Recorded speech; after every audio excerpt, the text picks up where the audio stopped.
So today I'm going to talk about my reflections of my job search. And I spent about 8 months doing it. I probably had over 100 telephone conversations and over maybe 30 Zoom interviews and 10 in-person interviews. So I have, I guess, a lot of thoughts in regards to the process, and I wanted to share it with you, just so that when you're actually looking for a job, maybe you could be more efficient and not have to take so many roundabouts like I did. I have nothing to declare. Um, I'm going to have some real examples, but no identifying information of the organizations. And I do want to make this as interactive as possible. So if you have a question, while I'm presenting, feel free to stop me. I think it would be more relevant to you if we're actually talking about that point. So um, you know, in medicine, when we look for a job, we talk to a recruiter. And the first thing that a recruiter will ask you is, what do you want to do? Would you like to do inpatient or outpatient? How old is your patient going to be? Do you want to do in-person, hybrid, or virtual? What disorders do you want to treat, doctor? And what type of, do you want to do any interventional work? And my response when I first talked to a recruiter was, uh, I did not know. So I think before looking for a job, it would be really advantageous for you to have some idea of what you actually want to do, so that you can specify and tell them what you want to do. So now it comes down to, how do you find an interest? I've listed some methods: reading articles, writing some articles. So when Dr. Lipman approaches you after your presentations, I think those are good opportunities to read up on topics, write articles, meetings with experts in subspecialties, shadow people in your subspecialties, electives in fourth year. I actually got to do some electives outside of the department, and you can totally set those up. I think Dr. Eves is really open to people's elective ideas. Um, so if there's some psychiatrist that practices a specific type of psychiatry, you can feel free to work with them and talk to Dr. Eves and Christy about getting them on board. You can go into a fellowship and you can do conferences. So where do you actually find jobs in psychiatry? And the very, I guess, not ideal thing is that they're Yeah, but all then he was spread like, well, I'm around. not going to hurt him despite what he did. They are very spread around, and you actually have to. So if you want to look for jobs in Kentucky, there might be, there might be some on one website, there might be others on different websites. So I think I encourage you to just sort of make a folder in your browser and put all those job search websites in that folder on your browser. And on the right side, you can see my browser. I have, like 10, 20 job search websites. And once you've narrowed down what you want to do, you just go through each website and look for those jobs there. I think Practice Match is a pretty good one. All Physician Career is one I go on, and Curare, I think, is I go on that as well. But yeah, when recruiters contact you, just feel free to save their websites. Let's see.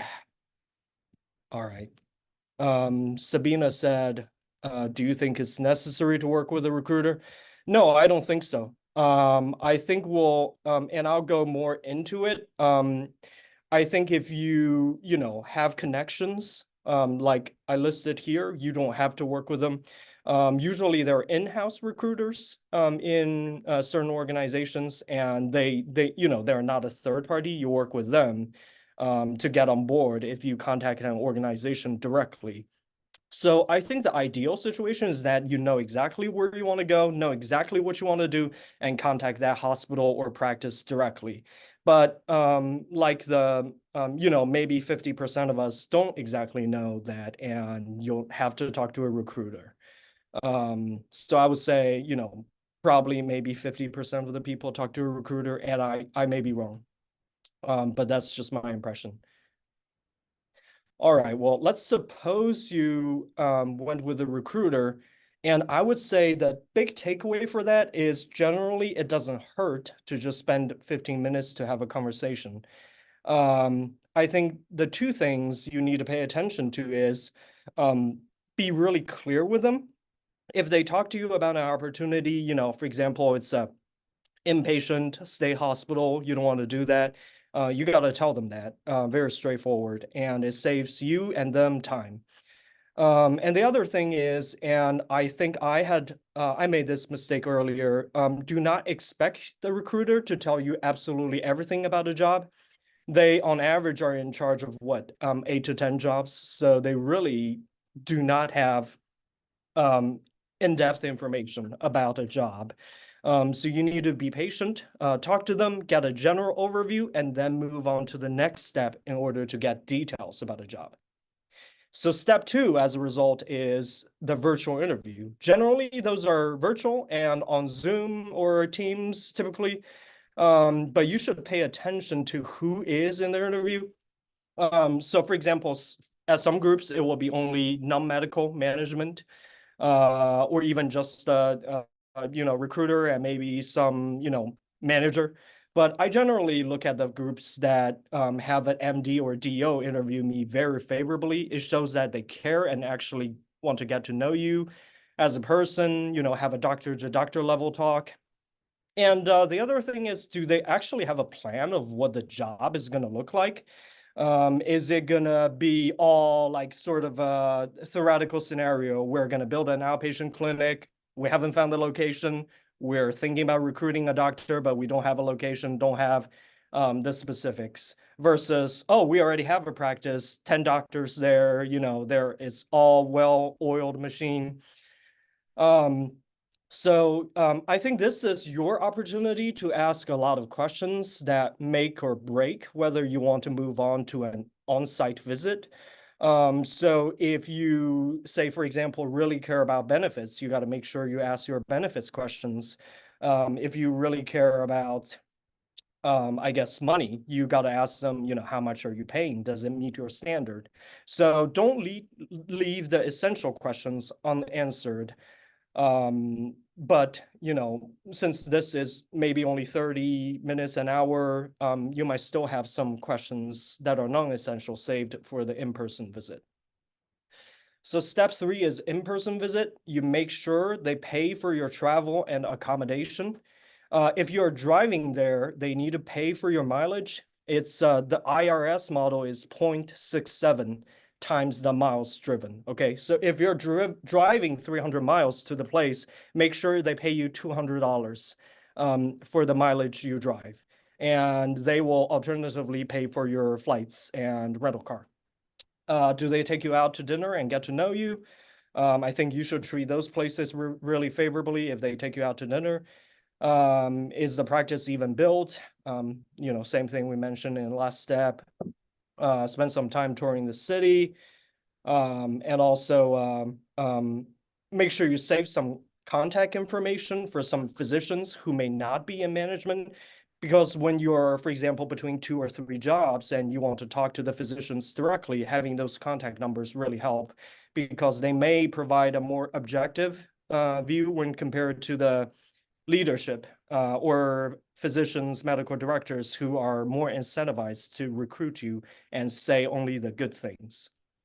So I find saving contact information from your regular physicians very helpful. So step 4 is a critical analysis of the opportunities you interview at, and this is more or less the topic of today.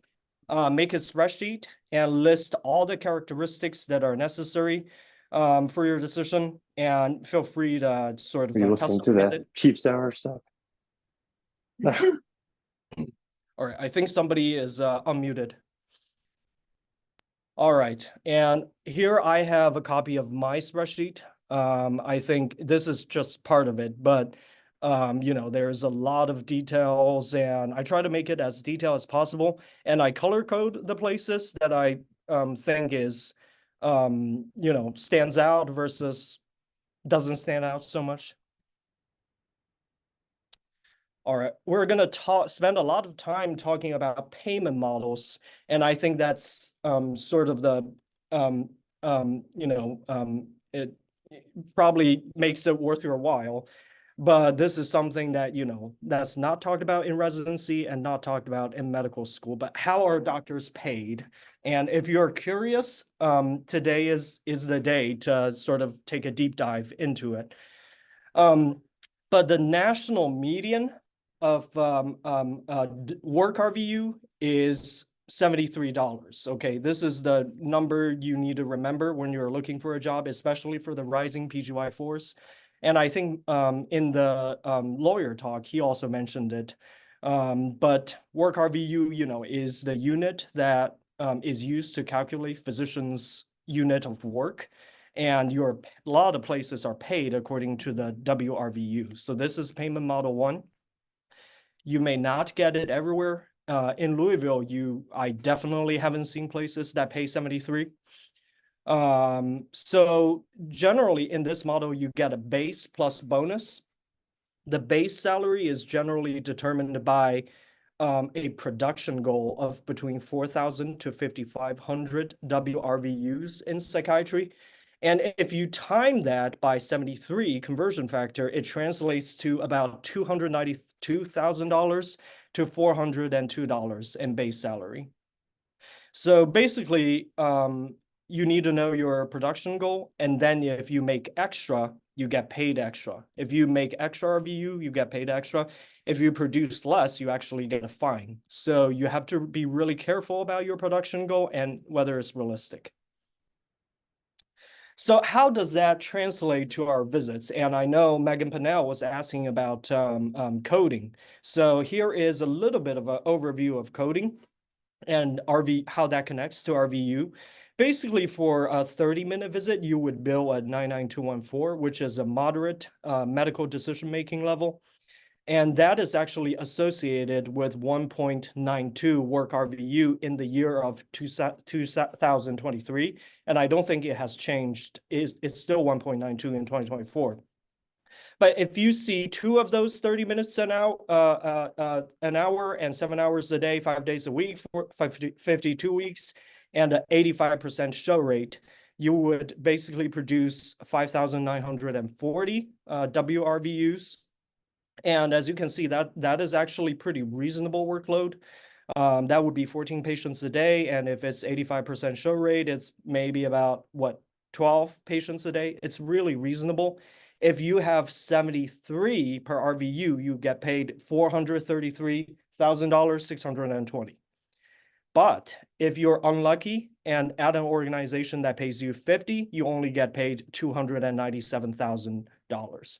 So the absolute WRVU rate is the single most important component of your compensation if you are on a WRVU model.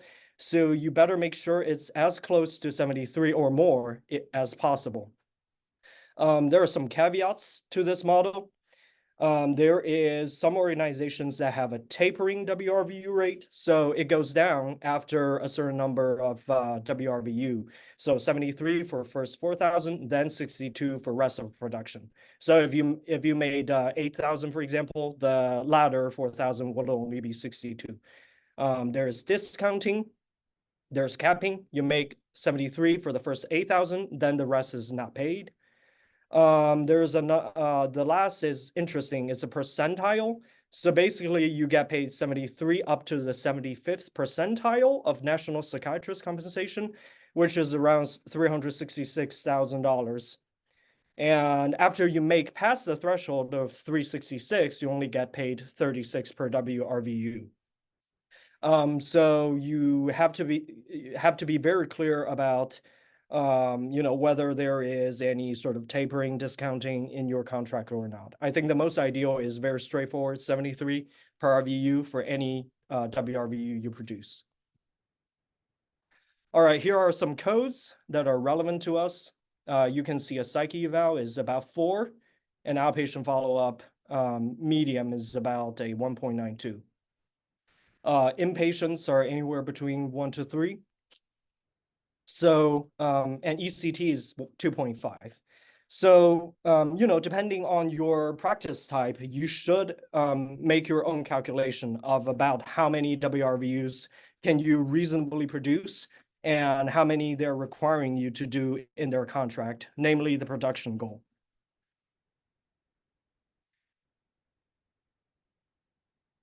Okay.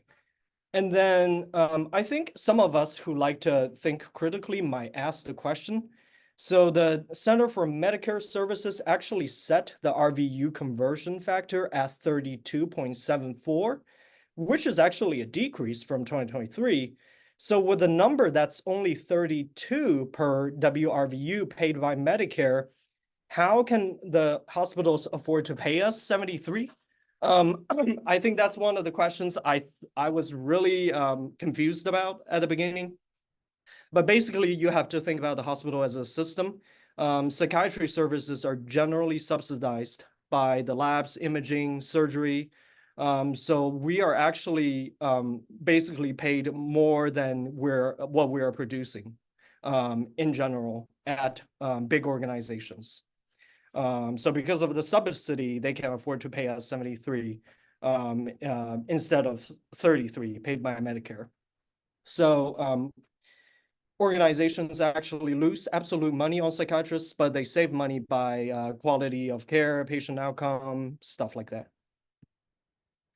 So there are some caveats to the modified RVU model. So some hospital systems create their own I guess, value unit. For example, if somebody defined 99214 as one big hospital corp unit, BHCU, which I just randomly came up with, if they said, if we want to compare that to the WRVU, how do you compare that? Well, basically, you time the 73 by the 1.92, which is $140. So the one big hospital corp unit should be equal to or more than $140. So if your hospital system defines their own value units, you got to make sure you make your calculations to make sure you're comparing apples to apples and they're paying you the equivalent.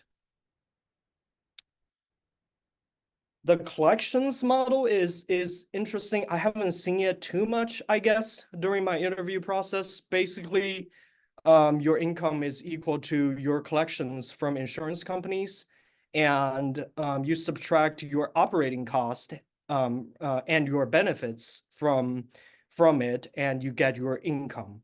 So it's kind of like private practice, except that there are central management that manages your, I guess, work and staff and stuff like that. But I think for this type of model, you really need to know what insurance is paying for different codes, because your money depends heavily on what you collect from insurance companies. And you also really need to be clear about what's your overhead, which is your operating cost here, which typically is around 25 to 45%. So you got to be clear what, the equation looks like. I here give you a real example. I interviewed at a place in Tennessee. Blue Cross there pays 180 for 90792, which is the initial psych intake, and 120 for 99214, which is a 30-minute follow-up. So how do you compare that to the $73 per WRVU in Model 1?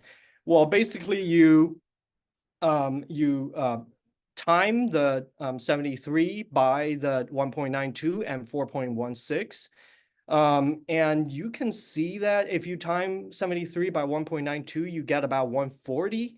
Yet the insurance there is only paying 120 for 99214. And if you times 73 by 4.16, you get about right around $300. And the insurance there is only paying 180. So should you join that organization? Heck no, right? Since you haven't even taken account of your operating costs yet. So if you sort of try to look at the model from a WRVU standpoint, this place probably pays the equivalent of 35 to 45 per WRVU. So if money is important to you, I wouldn't choose this place. However, if an insurance company pays you $300 for a 90792, which is the initial intake again, and $200 for a 99214, which is the 30-minute follow-up, should you consider it? I would say if the overhead is low enough, like 10-20%, I think it may have potential. And, you also could have more autonomy in your practice since it's a semi-private model. So you really have to look at it situation by situation. The fixed salary model. So basically, self-explanatory, you're paid a fixed salary regardless of production. But you need to be really careful of, to make sure that the number of patients you see is very well defined. So basically ensure you are not overworked and underpaid. So I'll give you an example of how this actually works out. Also, real example, a place I interviewed at in North Carolina is offering a $315,000 fixed salary in an outpatient clinic. Appointments are 30 minutes, 7 hours a day, 5 days a week, 52 weeks a year. So does this salary justify the workload? Well, again, we assume the 85% show rate. If you were on the WRVU model and getting $73 per WRVU, you would be producing 5,940 WRVU. Sorry, this dollar sign shouldn't be there. So you time that by 73, you should be paid what?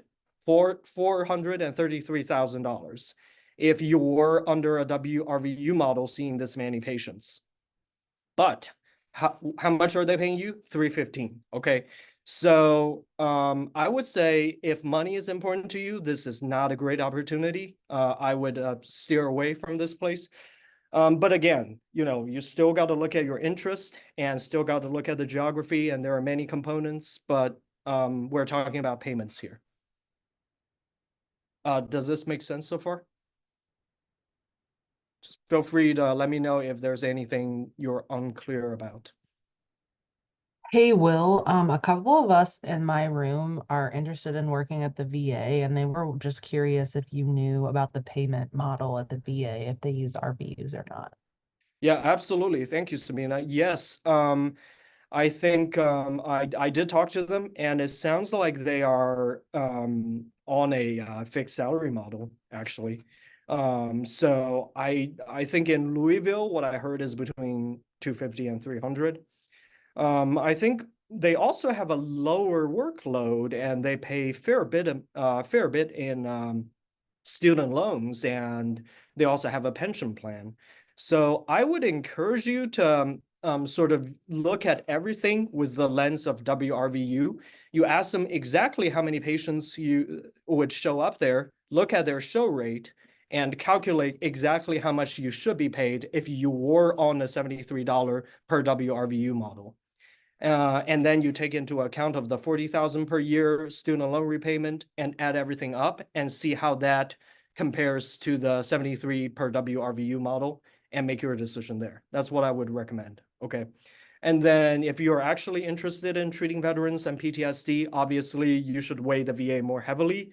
But I think if you're talking about payment only, I think that's how I would approach it. But, they have a lot of advantages. They have their specialties and expertise. So I would take it as a whole picture, but use the mathematical method. Does that answer your question? Yes, it does. Thank you. You're welcome. And anybody else? All right. Well, payment model 4 is very straightforward. It's the hourly model, generally applicable only for locum tenens, moonlighting, PRN. But if you're doing locums, you should aim for $200 an hour in public settings and about $230 to $250 in private settings. And again, this depends on geography. If you're going to North Dakota, you probably will get paid a little more than other places. but only liability insurance is covered and everything else is your responsibility. So you got to take into account of that.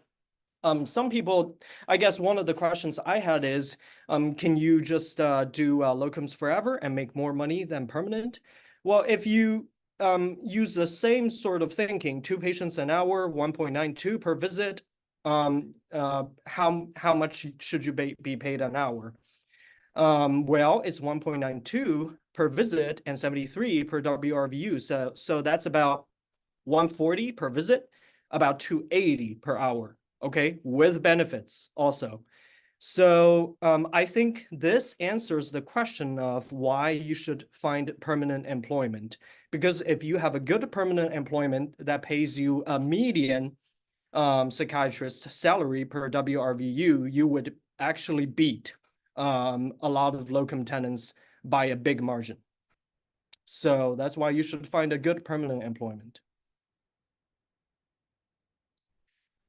But again, people have different situations. Some people need to travel, need time to decide. So I think temporary locums is definitely fair, but money-wise, benefits-wise, in the long term, good permanent employment beats that. So how do people adjust our salary? And what about the high inflation these days? Well, there are several different methods that people adjust our salary based on. Some people adjust our salary based on the WRVU update by the CMS. For example, in 2020, 99214 was only 1.50, lower than today, which is 1.92. Okay, so if you get paid 73 per WRVU, if the WRVU amount for 99214 increases, you get a raise.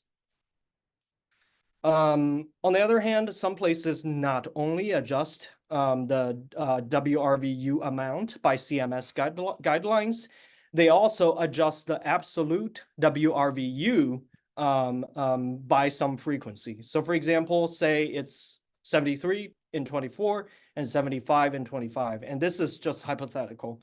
But I imagine these organizations are pretty good to work at and you should look into them. Some actually offer no adjustment whatsoever. Namely, they do not update the WRVU amount based on CMS guidelines. For example, it's 1.92 in 2024, but they say, hey, we're not going to use the 2024 guidelines, and we're still going to stick with the 2020 guidelines and pay you only 1.50 WRVUs. I highly encourage you to steer clear of these organizations. I don't know what the motive is. Is it easier for accounting or things like that? But in my opinion, that's just not fair. There are other places that pay you a fixed salary, but they change your salary annually by inflation and raise your salary by, say, 3 to 5% per year. I think if you run into organizations like that, you probably should talk to them more because it actually generally means they're trying to be fair to you. So bringing the payment models all together, like I told Sabina just now, you should analyze all the opportunities based on the 73 per WRVU opportunity cost, right? Everything is an opportunity cost. If you're paid a fixed salary at the VA or if you're paid a fixed salary somewhere else, how many patients am I seeing? How many hours do I see patients a day? How many weeks a year? And how many potential WRVUs would I get? And how much is that if I time that by 73? And is their proposed salary fair? These guidelines are subject to change. Please read up on the CPT codes and the WRVU associated with them. And the website below is the CMS website that actually provides guidelines of how many WRVUs are for different CPT codes. And I think you should probably look into it. There are actually certain CPT codes that do not get an associated WRVU, and you should know those as well. And other insurance companies generally follow the CMS guidelines. That's why, I only talk about the CMS guidelines here. Know your worth, and, make sure to look up or ask people about the physician compensation data if you have a chance. And a lot of recruiters have those and can send them to you. The other essential part of a job is benefits and incentives. And I would argue that they're equally important. And these can include, but are not limited to, retirement benefits, sign-on bonus, residency stipend, loan repayment, supervision bonus, relocation, medical directorship, stocks. And we will go into some of those one by one. All right, well, retirement accounts. Well, we are offered these at the University of Louisville, so I think we're all familiar with them. But I think there are subtleties, and you should be careful of things such as if they say they match 8%, but they only match up to $10,000 of it. Is it actually that much better than somewhere that may match a lower percentage? Is there vesting?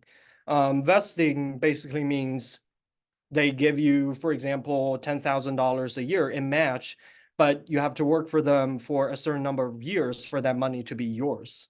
So they could contribute, a lot of money to your account, but they say, oh, you have to work here 10 years, 15 years. So is that really your money? All right.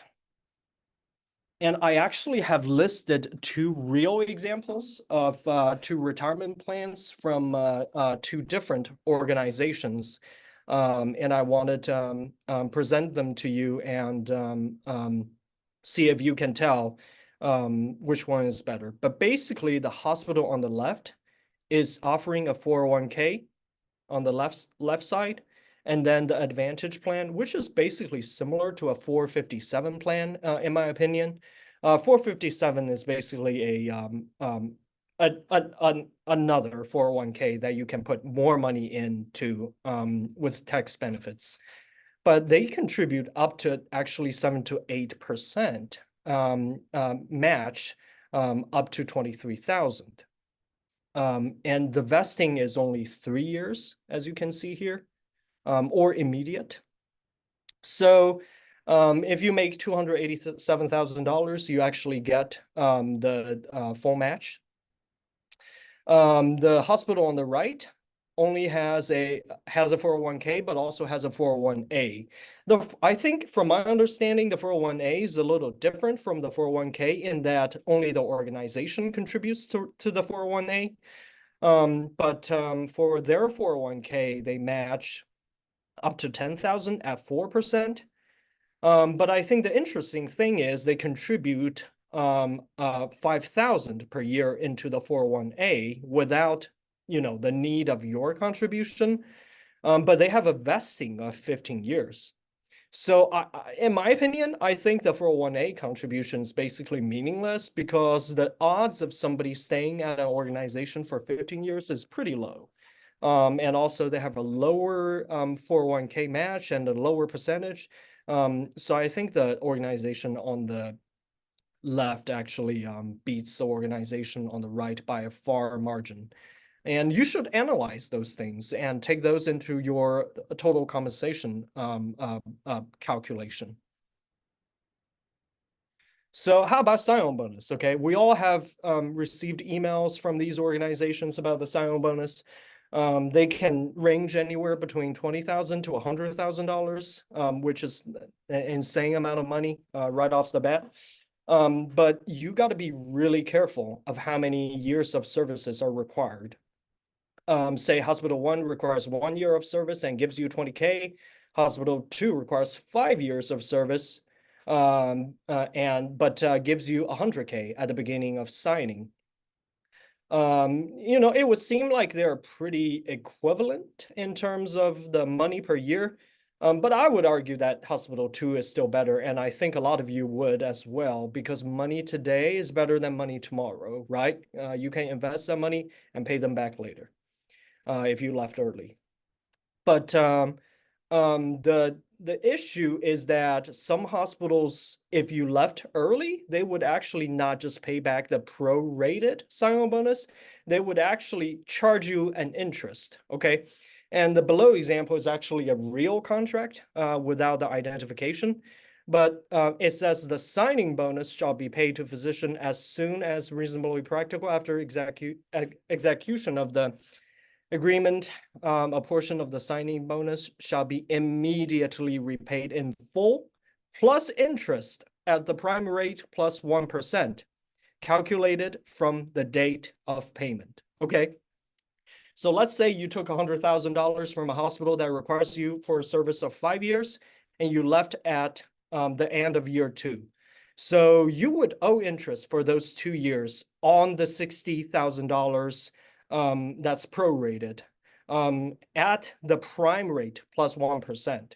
From what I read recently, the prime rate is about 7 to 8%, 6 or 7% right now, plus 1%. That's a very big interest rate. So if you invest some money, can you beat the prime rate plus 1%? That's the question you got to consider. Residency stipend is paid to you when you sign in residency, generally given monthly to you, the date of your signature. The numbers I've seen is between $700 to $3,000, which is good money. You probably don't need to moonlight anymore with that money. But I think, you know, there's still some danger, because if you did sign that early, and you later change your mind, you're liable for that, and some places may charge you interest. Okay, and I think some folks asked about the 2024 MGMA. I don't, unfortunately. I think yeah, like Dr. Abbas said, you may want to contact the recruiters, maybe at the middle of or end of the year to see if they have it. But I think it'd be good to have that information. Loan repayment. Okay, so I've seen up to 200K paid over 5 years, and I think that's actually the VA, and I don't think that's any sort of trade secret. They do have really great loan repayment. But interestingly, if you think about it, they're actually not paying money, because VA is a government agency, and the country, the student loan is generally owned by the country also. So they're basically paying themselves, which is interesting concept.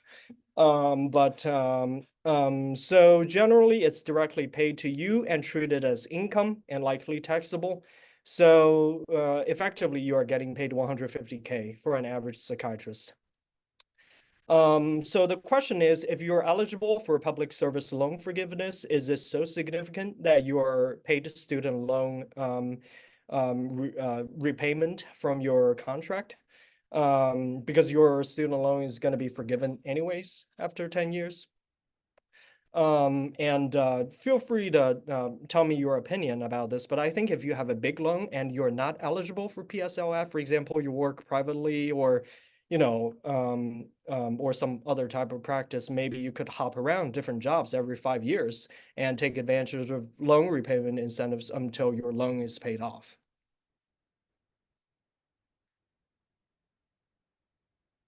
Okay, well, somebody said it's not taxed. Thank you for that. I didn't know that.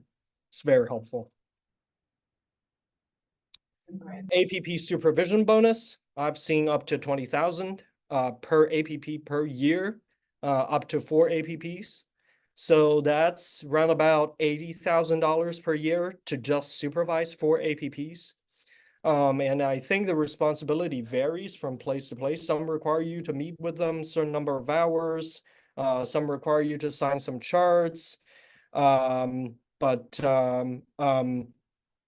know, it's decent amount of money if you get an organization to pay you 20,000 per APP. But so basically the takeaway from that is, do not supervise somebody for $1,000 a year or for free. because some places would pay you that much. So you probably should ask for a little more. Some places will ask you for a threshold for the APP's production. So you get, for example, you only get paid the APP supervision bonus only if your APP produces over 3,000 work RVUs per year. Generally, only for outpatient. If they work inpatient, they're assisting your work and you're supervising them directly. So you should just build the RVU yourself for the RV for the patients they and you and them see together. There is theoretical risk, but most direct risk is when you review and sign off on the chart, is my understanding. You can have the mindset of, I can supervise and take the risk, but the price must be right. Relocations generally paid $10,000 for moving expenses. Some pay you a lump sum, but others just reimburse you. You can sort of see which option is better. I think it'd be helpful to ask for hotel expenses, flights, mileage, meals while you are doing your home search after you've decided on a position. Stock is a very interesting compensation concept that I think one or two places that may offer, especially the telehealth companies. I think this is also a real stock curve from one telehealth company. I'm not going to name it, but it's very well known. It offers to pay you $90,000 per year, but it's vested for 4 years. So basically, every year you get right around 225,000, I guess, dollars. But if you know, as you can see, this stock isn't doing too well. So you better make sure you read the financial statements if you want to hold this stock and not sell it. But this is not really relevant to the majority of us. So what about negotiations? So my experience with negotiations with different places is that the bigger the group, the more psychiatrists they have, the harder it is to negotiate with them because they really have more price determining power. And I think compensation, absolute compensation, is harder to negotiate than recruitment incentives. You can, for example, negotiate your sign-on bonus, loan repayment, things of that nature. I think the absolute compensation is could be fairly hard to negotiate, especially with big organizations. It is easier to negotiate with collections model and PRN locums, in my experience. But I think what's for certain is that you should not use vague words or words that show lack of confidence when you negotiate with people. So, for example, in your email or when you make phone calls to leaders of organizations, you should never use "I wonder," "I hope," "possibly," "could you." You should be extremely firm with them and tell them what you want and say, I need, I'm going to ask, I want, and such is below my expectations. I think people tend to respect that way more, and you may get away with some more benefits or money. However, you should also know that if the package is just way off your expectations, but you're interested in the work itself, you are probably not going to negotiate the package into your expectations. Negotiation only, most cases only make minor changes to the overall package. So just move on to the next interview if a jobs package is way off your expectations. Well, I just wanted to say on that, I'm really glad that you said that because I think that that is super important. And I don't have much experience interviewing because I, kind of knew what I wanted to do. But Dr. Hedges is a really good resource for talking about, when you do your interviews and when you negotiate with people because, he's very experienced with that. So if you guys are wanting more advice or like wanting to sit down and do some like interview coaching or negotiation coaching or something, he would be more than willing to help you guys out with that. So I just wanted to let you guys know that. Thank you, Audrey, for that comment. Yeah, that is so helpful. Dr. Hedges, is the chief medical officer, and I think that speaks to the value of really talking to people who are experienced, who are leaders. These people negotiate things on a day-to-day basis while we just do medicine. So it's natural for us to not have so much confidence, and I think it'd be good to have a mentor like that. Yeah, thank you, Audrey. So regarding commitment, I think this is one of the big questions I had is, when do you actually commit to something? I have no doubts, U of L is a great residency program, and a lot of you would be highly qualified for jobs, and you will get an influx of offers. And some may use the language of welcome aboard, Dr. So-and-so, and some will even send you onboarding paperwork. Heck, I had a place who sent me a basket of gifts while I didn't even sign with them. You should be you should know that these things are, you did not commit yet, right? Until you actually sign the paperwork. Typically, when somebody officially give you an offer, for example, a contract, you have anywhere around 10 to 14 days to decide on the offer. But I think you should ignore the timeline. If you're unsure about it, you want to talk to more places, you want to take your time. I think it is because the deadline to respond to any job offer is really before they find the next suitable candidate. Before that, you're still game, right? So if a place will take 3 more months to find the next suitable candidate, you have 3 months to respond to them. That's just my take on it. However, at any point, you should still be courteous and respectful to people and, let them know your thought process. Hey, I'm sorry, I still need some more time to decide and still looking at different places. So let me get back in touch with you in about a little bit. And they will respect that in general. Again, you are not committed to anything until you sign. And even if you sign and you don't show up and don't take any payment from them, you're not bound either. I mean, they could theoretically take legal action against you, but I just don't see it. If you don't show up, you find a different opportunity. But obviously, don't sign anything lightly. But just my theory. But I think one thing is for sure is that verbal agreement to terms is not binding in general. Because the term sheets are presented to you and you only agree to the terms, but you did not agree to the whole contract. So you have to be presented the whole contract and sign it to be a binding commitment. Contract review. And, we had a wonderful talk from Mr. Johnson. But I think in general, the smaller the group, the more helpful the contract review is, because, in big groups, there really isn't too much negotiation to be done. I think it could be especially helpful, though, if you're using the collection model or you're becoming a partner in a private practice and, doing specific legal paperwork. I think the more meticulous and careful you are with reading the fine prints of a contract yourself, the less you need it. And even if you hire somebody, please read your contract front to back with highlights. Exiting a job, we change jobs very often. On average, I think what I heard is 5 years, 3 to 5 years. It is okay. Length of the contract does not matter. And I think some of us may make the mistake of thinking if the contract says 5 years, you got to stay for 5 years. I don't think so.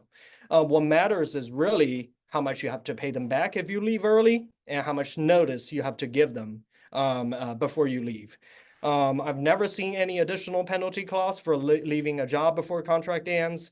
So for example, contracts always have these termination without cause clauses. And it typically gives you 60 to 90 days to terminate without cause. So you can just terminate. The 5 year of your contract doesn't really matter if you can pay them back for the sign-on retention, whatever it is that you owe. But here's an example that requires you 120 days of notice. I think it is a little too long. I think typically it's 60 to 90 days. final words? Good luck with the whole process. I know it can be overwhelming, and I was overwhelmed at multiple times.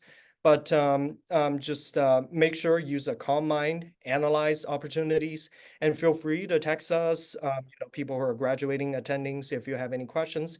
And I would say don't stop until you find something you're truly excited about, especially you're mobile and can move elsewhere. But yeah, that is it for the presentation. Anybody have any other questions? Awesome job, Will. One thing I would mention is any 30-day notice opens you up for some liability.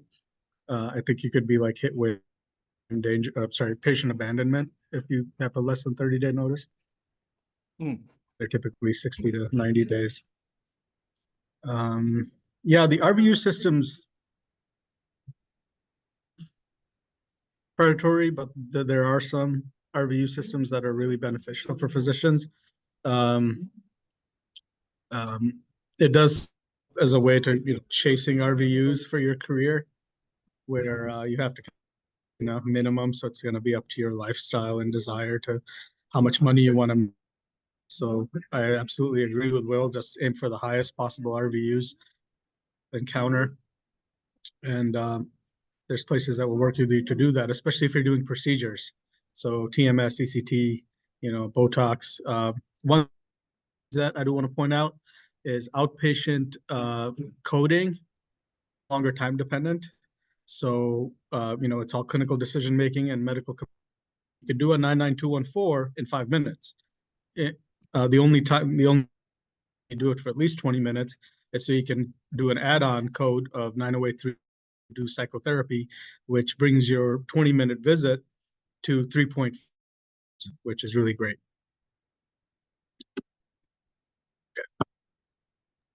Yeah, Dr. Abbas is quite the coding and operations expert here. Listen to whatever he says. Yeah, you guys very bright futures, just kind of exploring the job market right now. We're very much in demand. Don't let anybody tell you any different. I have a dumb question. With the FTC like banning non-competes, but I was reading things that maybe jobs here in 2025, like they still might have non-competes. Like, what do you all think is gonna happen with that for when people in my class are applying for jobs? So that doesn't apply to that FTC they haven't even made it a full rule yet. That's just a consider. But most people, that work for hospital systems, there are nonprofits and doesn't them. But even historically, non-competes are pretty hard to enforce. So that's something to bring up during your contract negotiation. FTC's kind of made this, ruling, handle that, and if they're like, oh, we absolutely don't want you to practice with any of our practicing thing, then that's a thing where, if you ever decide to stop working for this, you have to uproot your family and move, because they might actually pursue it. I think they're allowed to write whatever in the contract, even if it's not legal, because the contract will always have a term that says if any part of this contract violates the law, the rest of this contract still stands. So they can write anything and you can sign anything. Heck, they could say a line that says you can kill people and you can still sign it, and they can sign it. But as long as they have a term that says if one violates the law, the rest stands, they can write anything they want. So a medical director told me this is unlikely to be enforceable, but just gotta follow the news, I guess. Okay, thank you guys.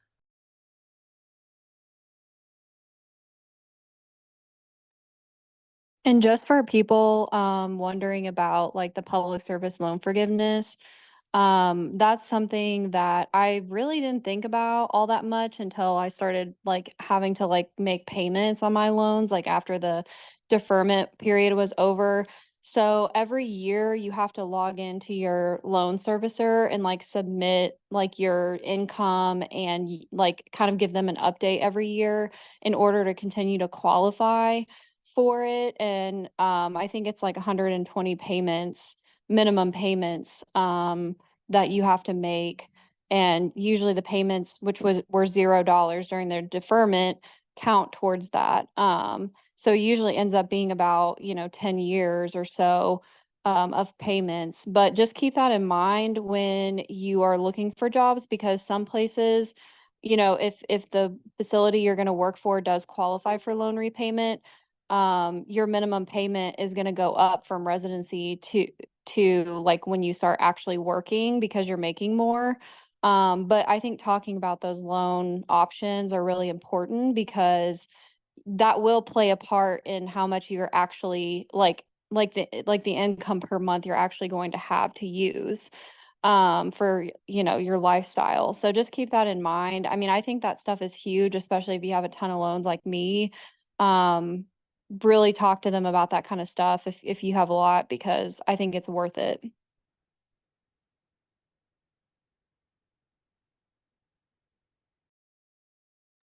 Thank you, Audrey, for that perspective. I know a lot of us are dealing with that right now. So, but yeah, I think we'll wrap up for today. Thank you again, Will. This was very informative. And thank you, Jake, for recording. And yeah, have a good day. Thank you, Sabina. Thank you, Sabina.